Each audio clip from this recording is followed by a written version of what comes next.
Then we will get started. I'm going to call to order the Board of Finance for Monday, December 4th, 2023. And the first item on the agenda is the agenda.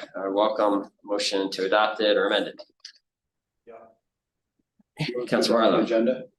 Thank you. Is there a second to adopt the agenda? Second from President Paul. Discussion. Seeing none, we'll go to a vote. All those in favor of adopting the agenda, opposed, please say aye. Aye. Aye. Any opposed? The motion carries unanimously. We are just to the councilors online, we are expecting Councilor McGee to join us momentarily remotely as well. The next item is the public forum. And first look here in the room, not seeing anyone here for the public forum. However, online it does appear that former Councilor Sharon Booker is with us and has her hand raised. Yes, there you go, Sharon, go ahead. Hi, good evening. Thank you. I'm the loyal attendee here. Yes, you are. It's a meaty agenda, and I wanted to just speak in support of, obviously, free money, the grant that is on the consent agenda for the South End Innovation Project. I applaud all the partners, CEDO and planning and DPW. I think that this is wonderful with Champlain and then the private sector. I'm really excited about having a cohesive proposal brought forward. I think this is good. I think it's going to be vibrant with mixed use, hopefully a lot of innovation and space for what is there now, what the South End is known for, not just housing. But I also hope that once this comes forward, this plan, I'm hoping the public will have a chance to weigh in on that also. So I'm just speaking to that. The second thing is that I know I'm a broken record, but the Wednesday before Thanksgiving, I spent a fair amount of time downtown shopping and actually visiting with some of there was a new store that had opened and other stores. And I felt that I didn't know about the increased security. But I had asked about whether they felt they needed some, and they certainly do. So I'm glad that there's some increased security for downtown, not only for the businesses, but for the public. I think this is definitely a great measure that's been taken. But I want to advocate again for the fact that the businesses, our downtown is so fragile that I know your money is tight, but I really feel that you need more than just 2 days of a couple of hours of free parking. There are so many barriers that people look at when they think about going to Burlington, and that's one of them. And so I'm still going to harp on that. It's a few weeks of free parking. I know that DPW is in the red. Catherine was very nice and explained that to me. I get it, but I think the whole city will be more harmed if we don't do more to support the businesses. So I had to say that. And then the last thing is that when you your item regarding on the action agenda regarding BED and the increase to have funding from 5 million to 10 million, I think that it's really important that that charter change be explained so people can understand that's linked to Moody's and cash on hand.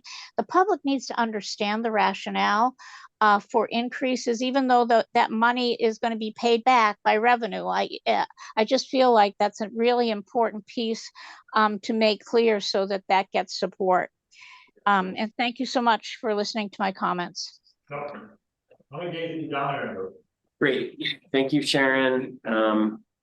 I am not seeing anyone else online to speak, and so I will close the public forum at 5:41 p.m. and we will move to the consent agenda, which has a number of items on it tonight. I would welcome motion or discussion regarding the consent agenda. Oh. Yeah, I will move to adopt the consent agenda and take the actions. Great, thank you, Councilor Barlow. Do we have a second? Seconded by Councilor Jang. Any discussion of the consent agenda? Seeing none, we will go to a vote. All those in favor of adopting the consent agenda, please say aye. Aye. Are there any opposed? The motion carries unanimously. Thank you. That brings us to the deliberative agenda for approval. That's section 4 for approval and recommendation to the city council.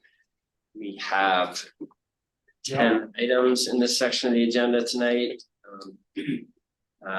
Before we have a presentation regarding ARPA expenditures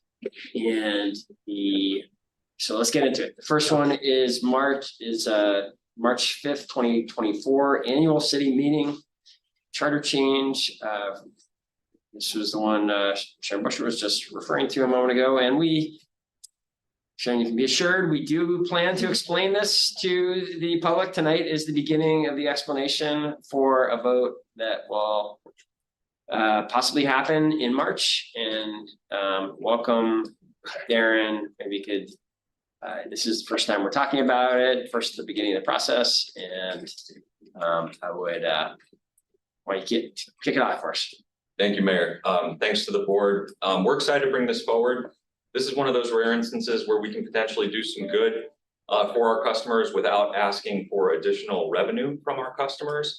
And so the idea here is to take our charter authority for our line of credit, which we haven't used during my entire time at BED, which is $5 million set back in 2007, and move it to 10 million to better reflect our current budget needs, our current rate of inflation, and by doing so improve our Moody's credit rating metrics that former Councilor Busher referenced during public comment. And doing so does not add any upward rate pressure. So I'm going to turn to Emily for a little more detailed explanation. We'd be glad to answer your questions as well.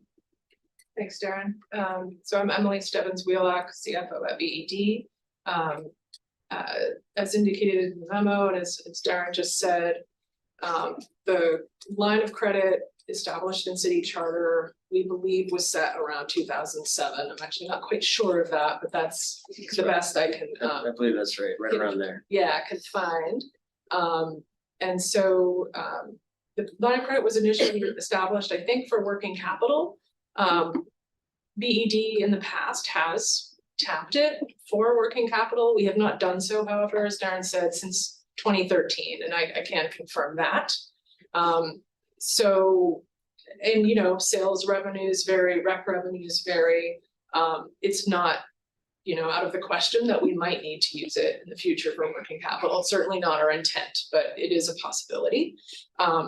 What we use the line nowadays mostly for is to bolster our days cash on hand metric, which is the major liquidity metric that Moody's looks at as part of our scorecard as an electric utility. And as long as the line of credit is undrawn, the full amount counts toward our days cash on hand. And what's happened is that in 2007, our operating expense budget was about $22 million less than it is now.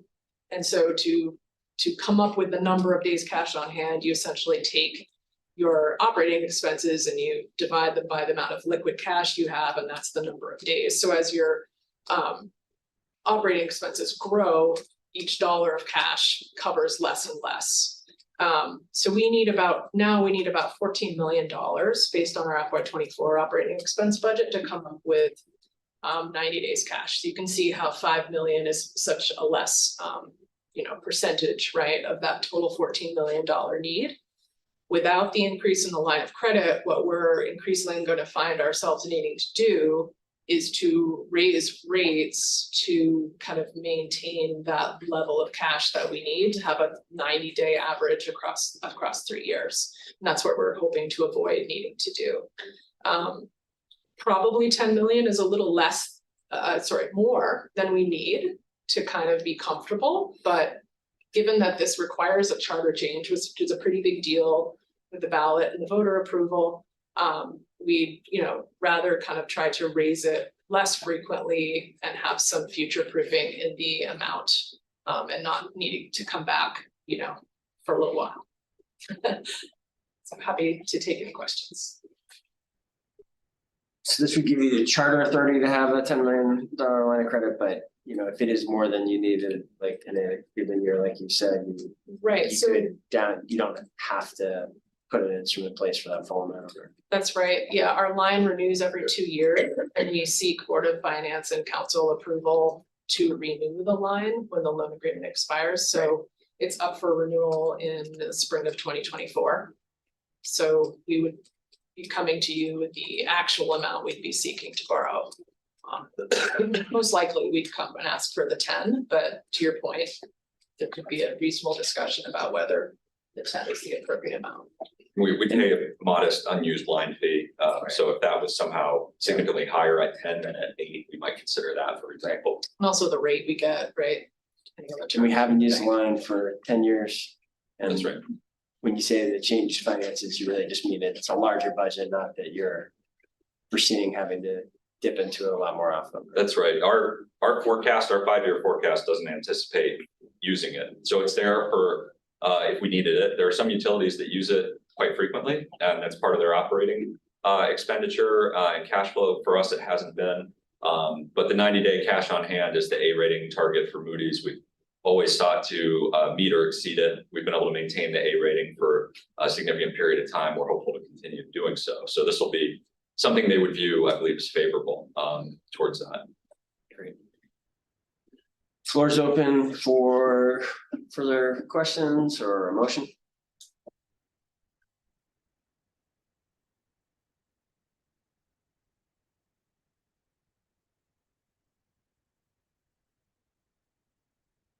President Paul. I'm happy to make, I'm happy to make the motion as recommended on Civic Clerk. Great, thank you. Is there a second for the motion? Second. Thank you, Councilor Jang. Discussion? Seeing none, we will go to a vote. All those in favor of the motion, please say aye. Aye. Aye. Any opposed? Motion carries unanimously. And then, so just to confirm, this would be, we would warn this for a public hearing at next week's council meeting, starting the charter change process. So that's right. We were planning that it would come on the 11th for the council. But I don't think it would be public. No, They would take vote, action. yes, and then the public. I think that's the last night to do that. So Sorry, yeah. I think the 11th is the last night to start the process for this year. So that'll be the plan with this. We'll be hearing about it more as it goes forward. Great. Thank you, Susan. Thank you. For action. And Thank you. Now we will go to item number 2, reclassification, retitling of a position at Parks and Waterfront. Welcome, Cindy. Want to tee this one up for us? Sure, so we, back in FY 20, it's taken us a bit to get there. We requested a reclassification of our land steward position to put them into more of a manager role, that conservation team, as that's grown more complex and they've been getting more staffing for it. So it's just taken us a while to get here to this point. So that's where you are familiar with the work of the conservation team that's in Cahill, and they maintain a bike path, 127 path, the natural service trails, community gardens, and have representation for us, the open space committee for the conservation board, among many things. Very good. Thank you, Cindy. Are there any questions? Any questions, or are we ready for a motion? Councilor McGee. I'm happy to make the motion as recommended on Civic Clerk. Great, thank you, Councilor McGee. Is there a second? Second by Councilor Barlow. Discussion? Yeah, I think we'll go to a vote. All those in favor of the motion, please say aye. Aye. Aye. Any opposed? Motion carries unanimously. Great, thank you very much. Thank you. Next up is a request to execute a contract with the Studio. Actually, not quite sure how to pronounce it. RENZ+OEI for the design and construction of the kiosk at City Hall Park. This was one of the 5 community projects that came out of the community infrastructure grant that was using ARPA funds. So it was funded by approved by the council, about 6 months ago, 7 months ago. So this is, I think, one of the first, if not the first, to come forward since that action. Welcome, excited to have you here. Are you, you're leading the way, Brian? Great. Yeah, I think it's important for the council to just have as background and for the public that this was one of the projects that you all approved as part of the community infrastructure grants. This is to pay for, this is seeking council approval, Board of Finance approval first, for the contract to do the design build, which results in essentially a design that is 30% sort of complete design at that point, which is, you know, pretty far along, and construction as well. So it basically is approval of both the design and the construction for the kiosk. Great, thank you. Floor is open for questions. No, go ahead, Councilor Brown. Yeah, I remember we approved this as one of the projects that we want to apply this money for. I'm just wondering, given the conditions in the park, if we understand more about what that design looks like. I mean, even some with the winter market, some of those shelters are used as shelter at night.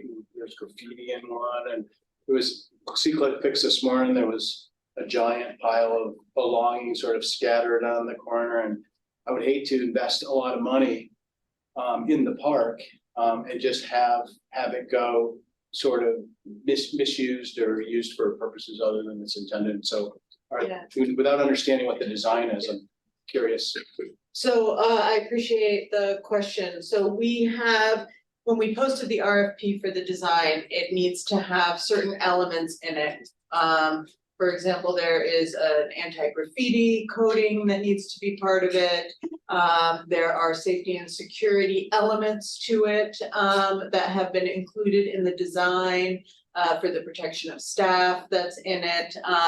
In addition, I'm happy to report that we also posted an RFP for the operator, and we got a very strong applicant who is very aware of City Hall Park and some of its current challenges, but is excited to move forward, provided that this kiosk comes through, that they would be willing to operate in it as well. We had thought of designs where all the windows and openings can be fully secured in the evening, that if there's any overhang, staff comes in through the back and doesn't have to walk through individuals that they may or may not want to be engaging with. So that was definitely, I appreciate the question because it is an investment in our park, but we actually feel that it will be a positive element within the park and can add as a draw, and it will also be there. You know, we have a lot of children's activities there. It'll be nice for people to be able to get a beverage and things like that. Okay, thanks. Yeah. Yeah, just to add that, like, the thinking is, you know, Councilor Brown, I think you maybe just were getting on the council, maybe even after can't remember if you were around for all the debates, but the plan always envisioned a kiosk in this location, and that was one of the strong messages from the public and from the kind of thinking is what would improve, you know, because we've struggled with conditions in the park for a long time, right? This is not, we're having some particular intensity right now, but it's not a new challenge. Bringing positive activity into the park has always been the central goal of the redesign and the redevelopment.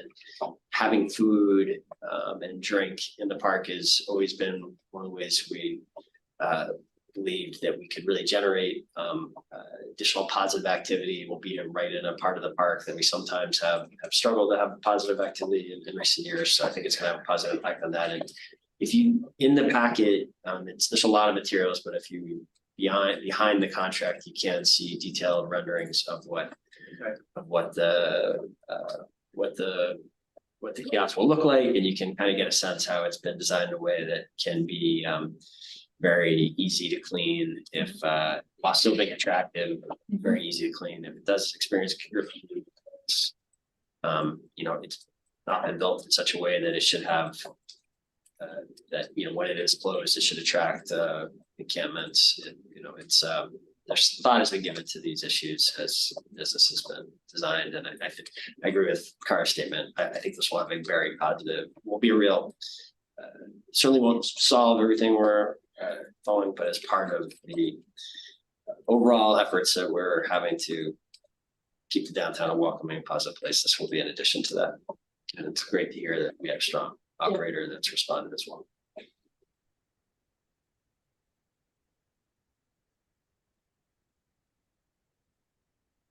Any further questions, or are we ready for a motion? President Paul. Thanks. I just have one question, and that is, I haven't read all 120 pages of the contract, but have read a fair amount of it, and just wanted to verify that you had said the installation in the spring of 2024, the contract signing and kickoff says October 17th. So between October 17th and now, am I missing something that I'm just not understanding?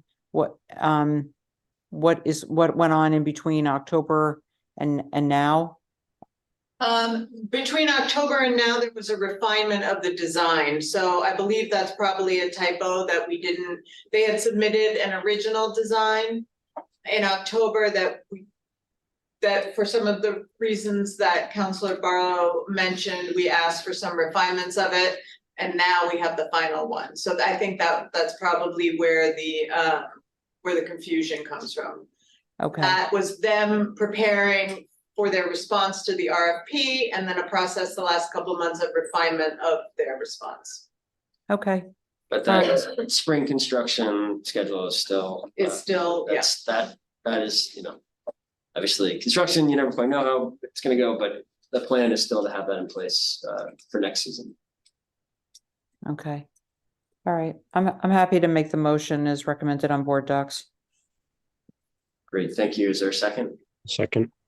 Great. Thank you, Councilor McGee. Any further discussion? Seeing none, we'll go to a vote. All those in favor of the motion, please say aye. Aye. Hey, Any opposed? The motion carries unanimously. So thank you, Brian and Kara, and also I don't think she's online, but Samantha really deserves a lot of credit for working very hard to make this possible and bring it towards us. Bring it forward. I think she's away this week, if I read it, that's why. Otherwise, she would be here. Okay, I have now lost myself in the detail of the contract package. See if I can pull myself out of it. So next is 4.4, the ARPA funding dedicated to housing and homelessness. Go ahead. We are ready to go. Essentially, what we're asking tonight is for specific allocation of funds which were previously set aside for housing and homelessness. So it's really, this is not an additional amount, it's a commitment of funds, which basically is 5 million of the ARPA dollars were essentially dedicated for housing and homelessness. And this puts basically just a finer point on that so that we have the ability to address our budget needs for the homelessness efforts. We've bumped that number from 2,975,000 to 3,050,000. So it's a slight increase there. And it's $1 million that it would go to what is called Post Apartments, which is the site that people know as the former VFW on South Winooski Avenue. And the remaining 950,000 would be set aside for Champlain Housing Trust and Evernorth, as they look to develop another phase of Cambrian Rise, which would be a mix of affordable rental and homeownership.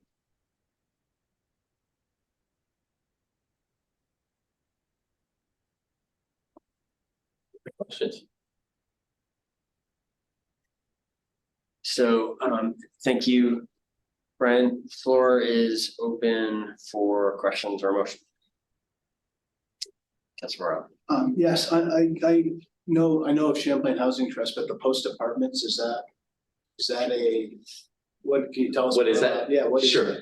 That is 38 apartments on the site that is the VFW today, or I should say, it's the former VFW, so it's a vacant building. It'll be the winter shelter in a few days, and then it comes down in the spring, and a new building will be developed there, which will have space for the VFW, the Community Justice Center, and apartments above with a sizable chunk targeted and dedicated to households exiting homelessness.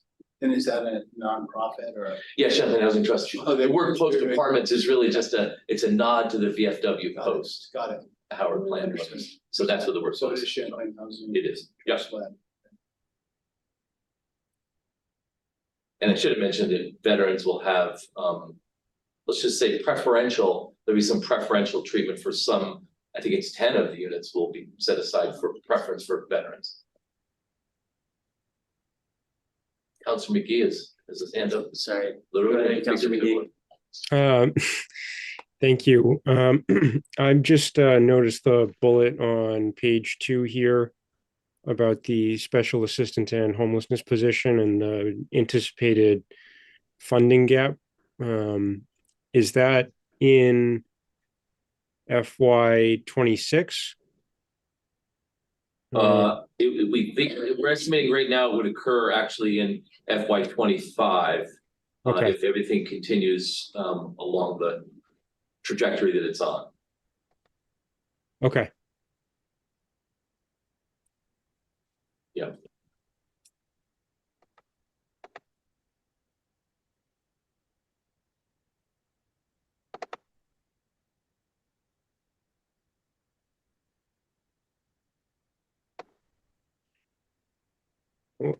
So, I'm happy to make the motion. Great. As recommended on civic clerk. excellent. Thank you, Councilor McGee. Do we have a second? Second by President Paul. Excellent.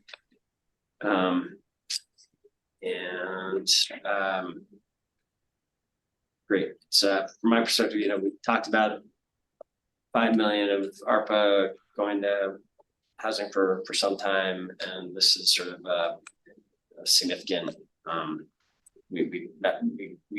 The first 3 million of that has been heavily deployed, or is the process being deployed through the various aggressive actions we've taken on homelessness over the last couple of years. But this commits us to these 2 very exciting additional projects that have been in the works for some time and are getting close to being ready for certainly the post-project in the spring, and hopefully the additional work at Cambrian Rise not far behind that. So this is an important step for us to be able to go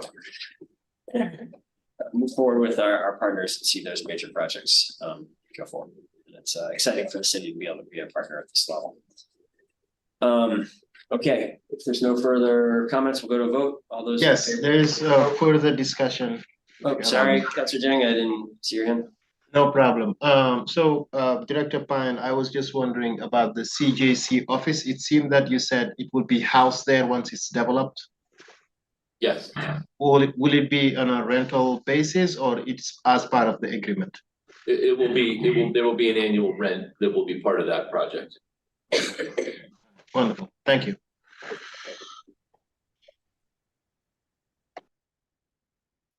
Okay, we're ready to go to a vote now. Good. All those in favor of the motion, please say aye. Aye. Any opposed? Motion carries unanimously. Thank you both. And this brings us to item number 5, authorization to execute contracts with on-call water resources, sewer collection system, filming and cleaning contractors. Welcome, Megan. You want to kick this one off for us? Yes, I'm Megan Moyer, DPW Division Director for Water Resources. This is very similar to the catch basin cleaning contract that we have worked with you on in the past, as well as the on-call excavation contract. When and where we can't get access to city personnel, we do still have needs, and those include getting into pipes as quickly as possible to follow closed caption television, but basically video the pipe and really figure out what's going on. So like when a sinkhole appears in the middle of the street, in the old days, we might have just filled it in and not worried about what was causing it, but our methodology now, especially if there is infrastructure in the area, is to go ahead and get a camera in, make sure there's not a hole in the pipe, because then we're just going to be chasing our tail. And so while we do have a video truck, which is largely run by our technical staff, we are seeking to be able to act more promptly by using these two contractors as needed for these types of emergencies. Pretty cool videos, so if anybody wants to see them, let me know. Okay. Thank you. And are we ready for a motion? Councilor Brown. I'll make the motion as recommended. Excellent, thank you. Is there a second? Second by Councilor Heath, thank you. And any further discussion? Yes, Mr. Mayor. Thank you, Megan, for being here and for this. And I noticed as part of the list, I haven't seen, much for the new North End. And I remember also last year I had seen a strong presence in the old North End about, these type of services for the sewage. And was just wondering, can you explain to us why? Like it's just. I think you might be referring to our actual sewer relining contract. So the work which we are doing largely throughout the city, and I believe we still have some, Martin may be able to speak to it in the new North End as well. That's the process that does involve filming, but we're filming, we're cleaning, and then we're putting a new pipe on the inside. Is that what you're probably talking about? That work is ongoing. Okay, Yeah, wonderful. when you see the truck set up and they're there for a while, and there's usually some what looks like steam that's going off into the air, that's what that process is. And I know we definitely have some stormwater outfalls that we're doing in the new North End. And that project is extending until Through the middle of next year. through the middle of next year. So we're not done, and we have more to do. So we certainly will be coming back as part of our proposal about the sort of next level of wastewater investment. Because there's plenty of pipes that need love and attention. Thank you so much. Okay. We have a motion on the floor, so any further discussion of the motion? Seeing none, we'll go to a vote. All those in favor of the motion, please say aye. Aye.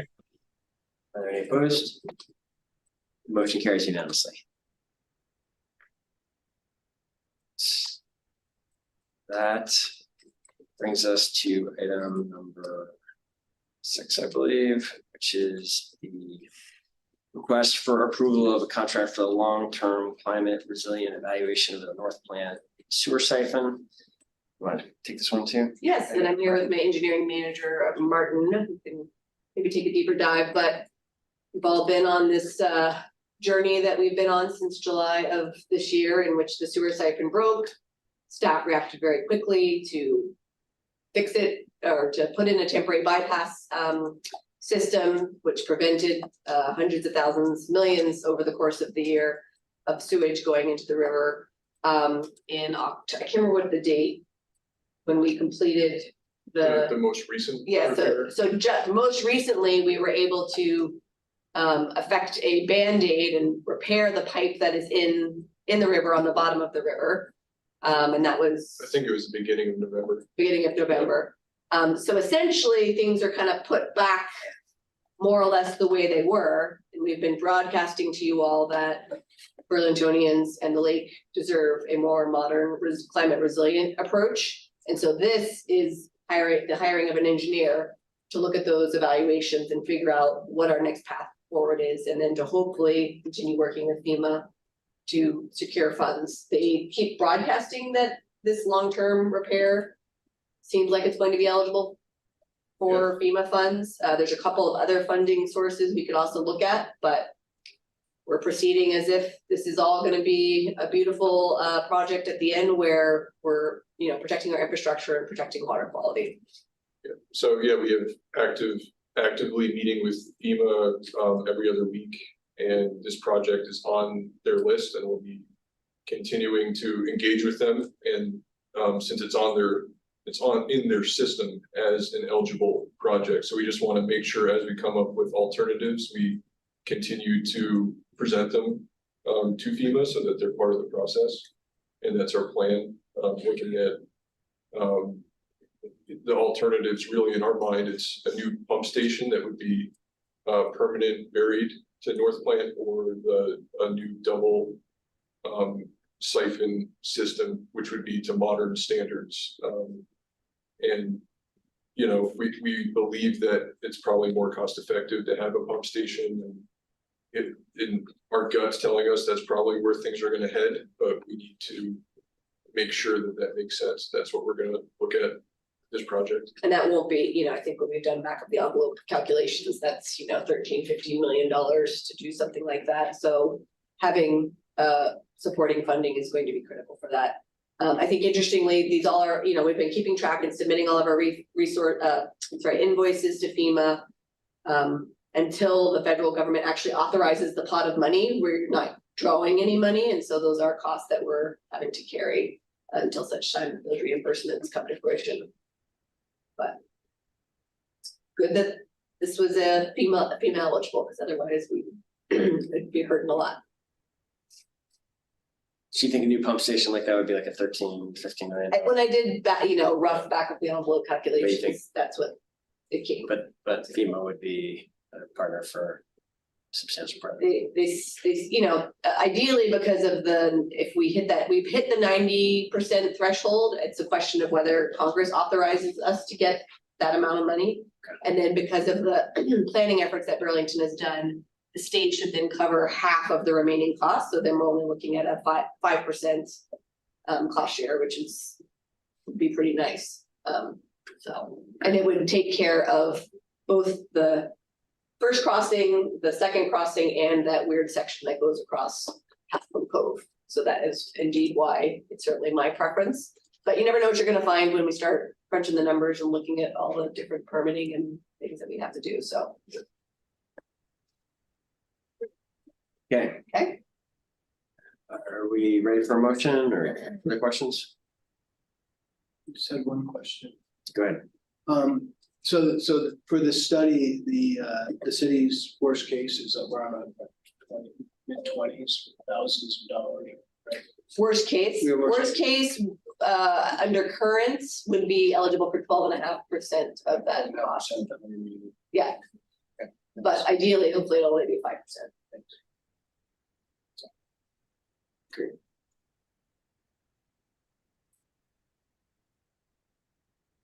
We're ready for a motion. Welcome on. Make the motion as recommended on. Okay, thank you. Councilor Barlow's made the motion. Do we have a second? Second by Councilor Jang. And Councilor's leading the way here. It's key infrastructure. Any further discussion? We'll go to vote. All those in favor of the motion, please say aye. Aye. Aye. Any opposed? Motion carries unanimously. And that brings us, we got our ways to go here with these DPW. The next three items are essentially the same item, but broken down to three separate resolutions. So I don't know how you do that magic of us addressing. Sounds like maybe they could be done as one motion. Sarah, what do you think? Yeah, I believe that they could probably all be made with one motion. Okay. You want to tee it up a little more first, Megan? Yes, we have many stormwater outfalls. I think when I took over, we thought Steve Roy told me we only had 100, but now we're like up to 260. So one of the benefits, consequences of all the sewer separation we did and whatnot was they had to grab stormwater and get it to go places that wasn't the combined sewer. And so a lot of these types were put in that time frame, and then there's also some historical ones. And Kate Komorowski, our engineer, is online, in case we get into any technical questions, but basically, we've been picking them off as quickly as we can. They are large, intense projects. Some of the ones that we had originally intended to pick off are being addressed through other means or completely failed before we could get to them. If you all recall the North Ave outfall, which if we had gotten to in advance, we could have spent like 25 grand to reline it, but instead it completely failed and we ended up spending like $300,000. And so this body of work is intended for us to try to stay ahead of those types of situations. And so we have 3 different groupings of outfalls. There's the first, and within the first grouping is, and the groupings are based on sort of our last in-house assessment. The first grouping includes the outfall that is off of Riverside and is very close to 505 Riverside building, where the Kiss Mayo kitchen used to be or is. And that's one that we really want to get in and try to take care of. And then the next one, there's another outfall further down on Riverside, and then also one, I believe, on the Beltline that we believe are high priority. And then separately, we want to make sure we then look at the remainder of the outfalls and kind of build our new list. And then if there's any high priority, high risk ones on that list, also advance some number of those towards design. We want to try to get to the place where we're in sort of a little bit more of a shovel ready and pluck it off the shelf as we have money. Because right now we're kind of like, you know, building the ship as we go. So I don't know if I missed anything, Kate. Yes. So they're broken out into 3 largely so that those 2 high priority ones can advance sort of on their own schedule. If we did it all as one big project, then we would be delayed, I think, in acting and constructing on the first 2. It's a little up in the air about whether or not we will have remaining money within the Clean Water Resiliency Plan, the 2018 bond, in order to be able to do these. It all depends on how much our initial phase of wastewater investments costs and comes back as. So I'm kind of holding money in reserve to make sure we can do that. But certainly if there are funds available, we would be prioritizing the 505 Riverside, and we'll be building our plan for voter request in November of 2024 to certainly make sure that we take care of any of these known outfall issues. Great, thank you, Megan. It's very good to see this work come forward. Are we? Other questions? Go ahead, Councilor Jang. Yep, it's to make the motion to approve and recommend to the city council item number 4.7, 4.8, and 4.9 as indicated on Civic 20. Perfect. I thought you would clap. Thank you. Was that a second there, Councilor McGee? Yeah. Yes, okay. Any further discussion?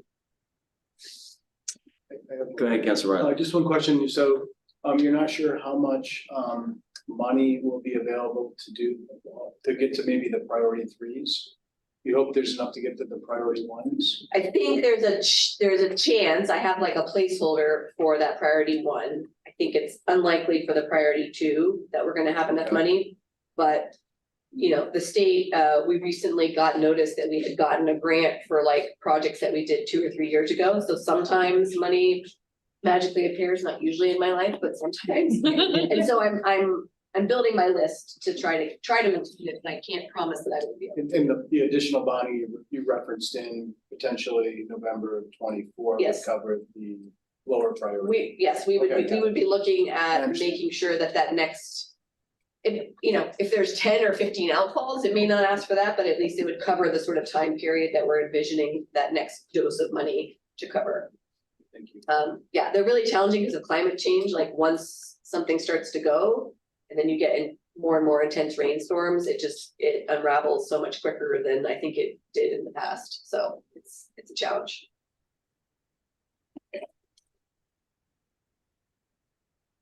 Okay. Looks like I'm not seeing any further questions. We have a motion on the floor, so if there are no more hands, we'll go to a vote. All those in favor of the motion, please say aye. Aye. Aye. Any opposed? Motion carries unanimously. Thank you. Thank you all. Great, thank you, Chapin. Yep.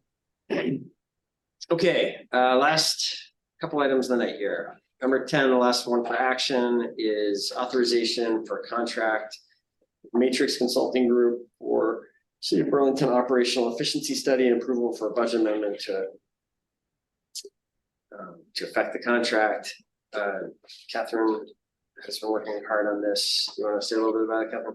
I would love to. As you may recall from our first FY25 budget update in September, we talked about several ways that we were going to move forward with addressing a budget shortfall. I will be coming back to you on the 18th, our next meeting, with a comprehensive update. There's been a lot of progress. But first up is based on the results of that meeting, we have moved forward with an RFP process for both the operational efficiency study as well as the user fee study. With this one tonight being a little bit ahead of the other one. To remind you, we put out an RFP for an operational efficiency study for 7 general fund departments. They are, for the most part, our largest share of the general fund budget, excluding public safety, because we've already had a study of the police department, and there's a separate study currently going on for fire. I worked with a group of representatives from across the city to review the proposals that we got, and Matrix Consulting came in as the clear winner. Both they were competitive on cost, and their personnel were also quite impressive because they were the only group that proposed consultants that actually had local government experience. So that really stood out. They are also available to start within 2 weeks and meet our timeline, which will allow us to have their inputs before we finalize the FY25 budget. And I'm happy to answer any questions. Great. Go ahead, Councilor McGee. Thank you. Thanks, Catherine, for the presentation. I vaguely recall the clerk treasurer's office having an assessment at some point, or can you remind me what that was, and or if I'm mistaken? You are not mistaken. Yes, the clerk treasurer's office did have an assessment. That's something that I kind of fought for shortly after becoming CAO. And so that has happened. Clifton Larson Allen completed that, and they did a really great job. And we enacted a lot of what they recommended. And if you have other questions, I'm happy to answer them. Will Matrix be looking at different components of the CT's office, or will it is it a more comprehensive analysis, taking into account other considerations that the previous firm didn't look at, or? That's a great question. I think it will be a different look because when we first had the CT office analyzed, there were a lot of sort of deep questions we were looking at, such as, should we centralize all the accounting or decentralize it? And we've sort of answered some of those questions now, and now it's really more, do we have a staff of the appropriate size to do the work that we've been charged with? Okay. All right. Thank you. Mm-hmm.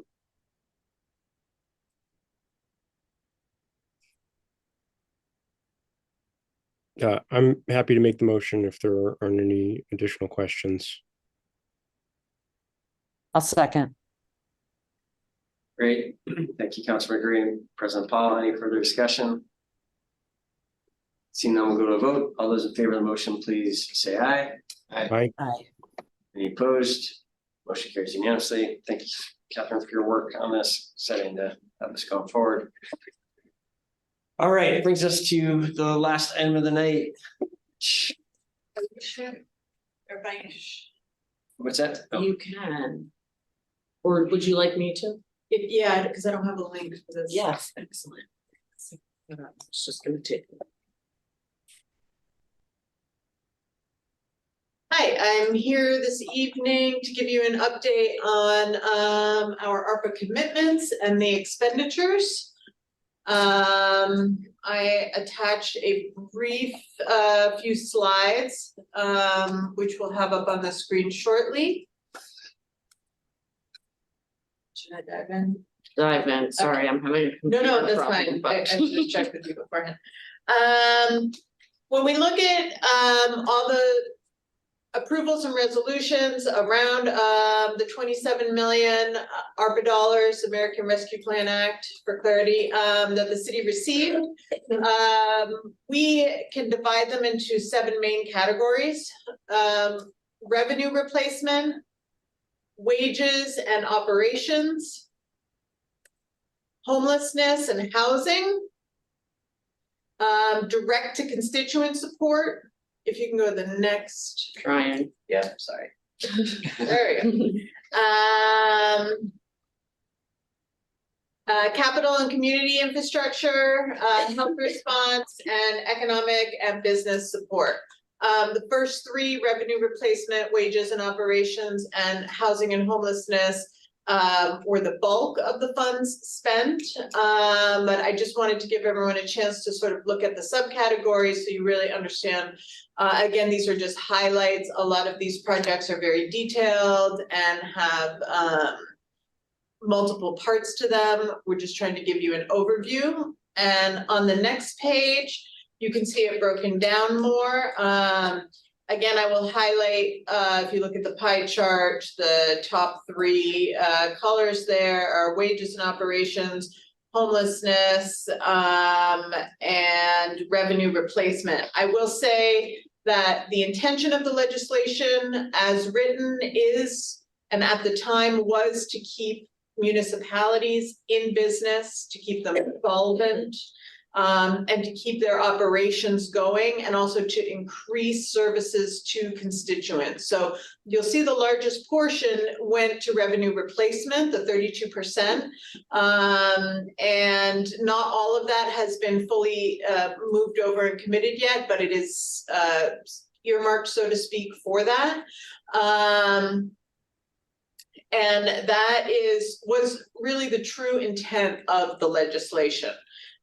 Wages and operations went for things like CSLs, emergency overdose calls, because we had such an increase in those, our equity and REIB expenditures during the time, police retention and recruitment, and our RRC operations so that we could better communicate with our constituent base. Some of the larger chunks for the revenue replacement were the traffic fund, as most of you know, and general fund lost revenue.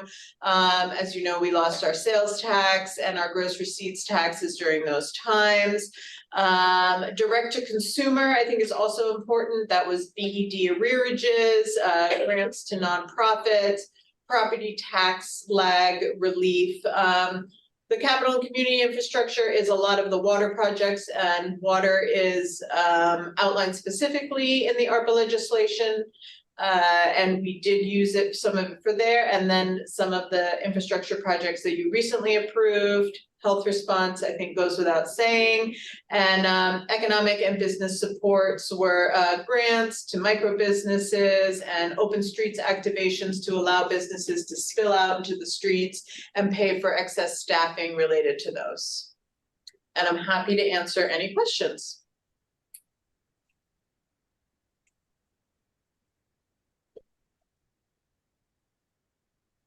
just for clarity, all of the ARPA funds have been committed thus far. So commitment and encumbrance funds needed as per the legislation to be completed by the end of 2024, and expenditures need to occur by the end of 2026, and we are on track to fulfill that obligation, meaning I do not expect that the city will need to return any of these funds. Councilor McGee. Thanks, Mayor, and thank you, Cara, for the presentation. I think I just have more of a comment or request going forward. I know there are a number of things on the list, particularly around wages, that we created some new positions with these funds, and now that they are fully committed, we're going to have to find general fund sources for those. So if we could get at least a brief update ahead of the budget season on what that might look like going forward, what we're going to have to replace with the general fund, I think that would be helpful.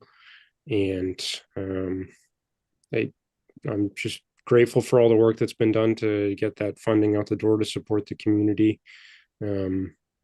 It is interesting to see it presented in the bar graph format there, and have a couple of the bars, particularly related to direct support for businesses and residents, be a little bit smaller than I think some of us would have liked to see. But I know that in the moment of us making those decisions, the revenue replacement was equally important for constituent services. So I think if we prepare a sort of a final presentation of how ARPA funds were allocated and spent, kind of trying to draw direct connections to how they went to support, provide direct support to folks, I think would be important.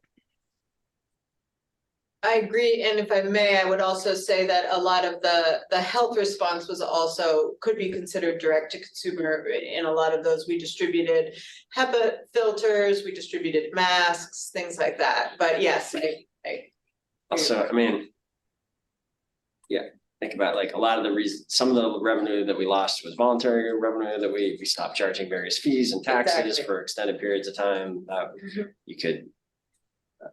We waived good chunk of marketplace that. fees. And simultaneous with all this, of course, the federal government was sending out massive direct.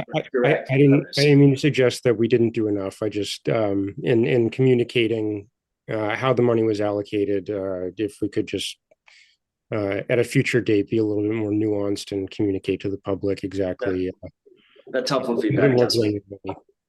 I think that makes sense. And just to add to that, things like revenue replacement, when constituents might see that, they might not understand that without revenue replacement, for instance, we might have had to raise taxes more. And so that could also be seen indirectly as a benefit to them. So just helping to make some of those connections could be helpful. So this was really meant as an overview for this audience, but it is important to get it out. So yeah, no, I think it's good feedback.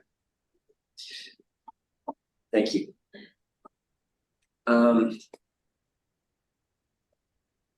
Great. Are there further questions or reactions to the presentation?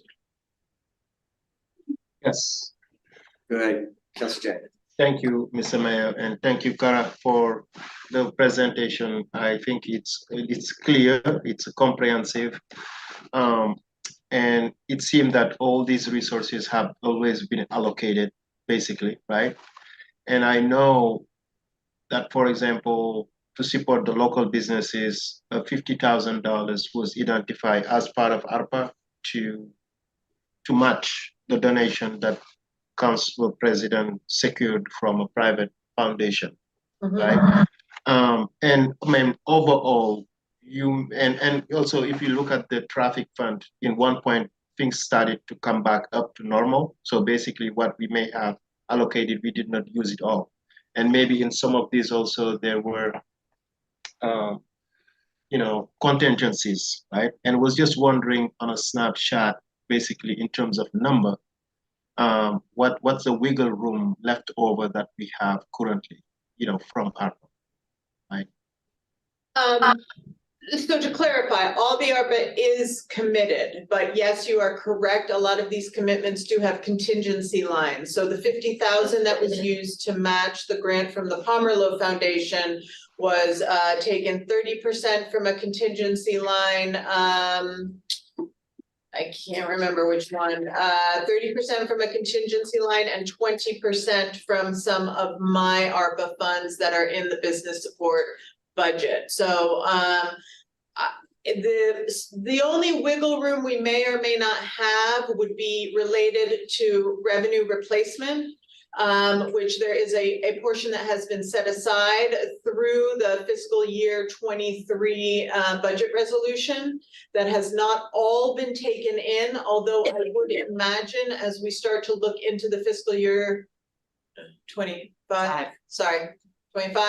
as we start to look into there, we will probably be using that. So wiggle room, I would say, is minimal to none at this point. We might have a few tens of thousands left in contingency lines. Thank you. Thank you very much. Thank you, Councilor Jing. Okay. Not seeing any further hands. I don't think we're taking any action on this. So if there's no further questions, I'm gonna close this item, and that completes our warned agenda. And thus at 6:38 p.m., if there's no objection, the Board of Finance is adjourned. See you all next week.